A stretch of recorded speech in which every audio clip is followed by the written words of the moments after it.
Hey guys, Cooking with Kim D. Welcome back to the kitchen. Tonight I am making deviled eggs. I kind of think of deviled eggs as a little bit of a throwback recipe. I think it's something we grew up with, or at least I knew I grew up with over the summertime. My mom always made deviled eggs for cookouts and get-togethers and whatnot. And deviled eggs, I have always thought of deviled eggs as they were called deviled eggs because there was deviled ham in them. That's how my mom made them. And I'm starting to learn more over the years that most people don't make them with deviled eggs. So I'm not sure why they're called deviled. But anyway, so I do use deviled ham inside of my deviled eggs. I also don't know about you guys, but why are eggs so difficult to peel nowadays? I have the hardest time peeling eggs, but I have found a trick using the quick cooker. So inside of the quick cooker, which I think, yep. So when you buy a quick cooker, it comes with this stand that goes on the inside. So what I do is I put this in the inner bowl, and then I fill it with a little bit of water, like 2 cups of water, at least a cup. And then I can fit 8 eggs on here. Now, in this, I'm just making some for the family tonight. If I wanted to make a big batch of them, I could use one of the steamer baskets and fit a lot more in there. Put them in. I do a custom for 5 minutes.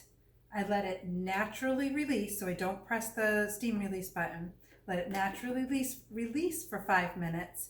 And then I put them in an ice bath in one of the big bowls, one of the big stainless steel bowls. Then I ice bath them for 5 minutes, and it made it so much easier to peel. I had one that was a little tough, but all the rest of them peeled really easy. So that's a nice trick that I have found to doing hard-boiled eggs. So in my classic batter bowl, I have this is a 4.25 ounce of deviled ham. And then I took all the egg yolks out of the eggs, put them in with it, and now I'm using my mix and chop to break up all those egg yolks with the deviled ham. And then to this, I do a little bit of pepper, and I really do eyeball everything. I don't really have a recipe for this. I don't think I've made them enough over the years to really have a recipe for them. I use onion powder. You could use an onion and chop it up really fine. The only problem I find with the onion chopping it up, it has to be super fine, or we're going to use the Easy Accent Decorator to fill these. If your onion is not super fine, it's going to get clogged inside of the tip. So I tend to just stay away from it and just use some onion powder instead. And then I'm going to add just a sprinkle of celery seed for a little extra something as well. I'm going to wait on the salt because the deviled ham is salty enough usually that I'm going to hold off on that. And then I'm going to add a little bit of mayonnaise. And again, this is all eyeballing it. Take my mix and chop.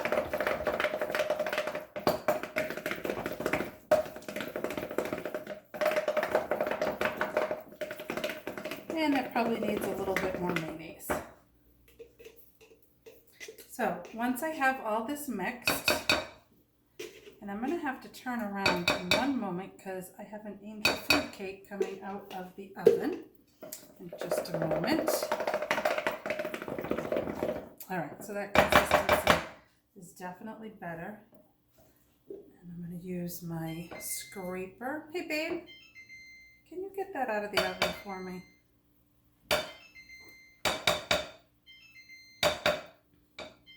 Excuse the beeping for a moment. All right, so that's a pretty good consistency. Make sure it's mixed around. There's my hubby in the background. All right. Next, before I fill these, I'm actually going to put them right on the serving platter, which is our large cool and serve. Now, this cool and serve, these are actually ice packs. So you can put these in the freezer, and then everything stays nice and cold. So it's great for the summer and, you know, those of us who live in the South that it's warm a lot. So it keeps all our dishes cold at outside events and whatnot. Even if you're entertaining and you want to keep your veggie tray cold. That was my hubby Dave. If you want to keep your veggies and stuff and your dip cold during your gathering. So on one, you can put it flat and use the trays that come in it, or flip them over for your deviled eggs. Now, this is an old one. I've had this one for years. I don't know how old it is actually. The new one, the inserts are white. So if you're looking through the catalog or looking online to try to find it, you're going to find it in white, not in the green color. But all these little slots for the eggs, and I didn't make enough. This actually fits a dozen eggs halved, so you'd have 24 deviled eggs, but I didn't make that many tonight. So I'm just going to put them in, but put them in before you fill them, and then you don't have to transfer them over afterwards. All right, so next we're going to use the Easy Accent Decorator. So we also have decorating bags, but some people prefer the Easy Accent Decorator, so I figured I'd show it to you guys.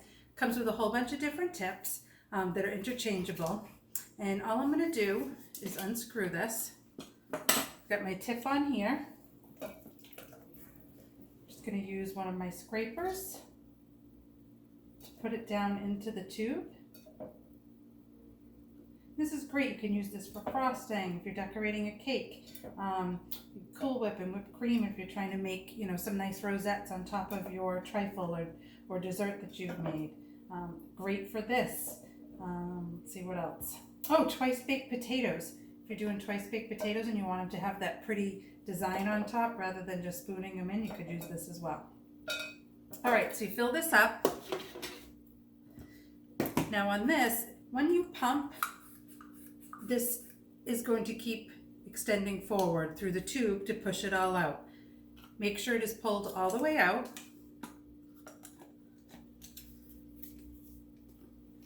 Oh, and it's starting to come out. I had it a little full.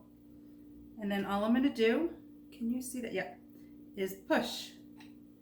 And I can go in a little rosette. I can just pump up, however you want to do it. But how easy, how easy is that to fill your deviled eggs? I must have had a couple of little air bubbles in here. That's what that little puff of air is. And all of this is dishwasher safe. So just give it a quick rinse, throw it in the top rack of your dishwasher, and off you go. So super easy to fill those. I remember my mom filling them with a spoon years ago when we were younger. This is so much easier. And then the last thing I do is just a little sprinkle of paprika on top. And I'm just looking over at my ingredients and I realized I forgot to put some mustard in it. So these do not have mustard as they usually do. I usually use a dry mustard. I didn't have any. I have to put it on the list, the grocery list. But I was going to use a little Grey Poupon because I didn't have my dry mustard. But super easy. Again, kind of one of those throwback recipes. I just remember growing up with these and always loving deviled eggs. And they seem to be a big hit when we make them nowadays or when we've gone to parties. So quick cooker for my eggs, 5 minutes, 5 minutes, 5 minutes. Classic batter bowl. And also, I don't think I've talked about our scrapers during this party yet. These are our scrapers. We have them in several different sizes. All different sizes down to little tiny mini one. These are awesome. I used to buy scrapers by the dozen from one of the big box stores years ago before I was introduced to Pampered Chef scrapers. The heads don't melt. I've done that like Christmas crack with the toffee and the saltines. You have to make kind of like that toffee on the stovetop. They never melt. I forget what the heat temp is to them, but I've never had a problem with them. The heads don't fall off and they don't stain. You know, Christmas time when we're making Christmas cookies and whatnot, have to mix up a whole bunch of icing. Even the red icing doesn't stain them. Put them through the dishwasher and they're good to go. So any questions, guys, please feel free to reach out and have a great day. Bye.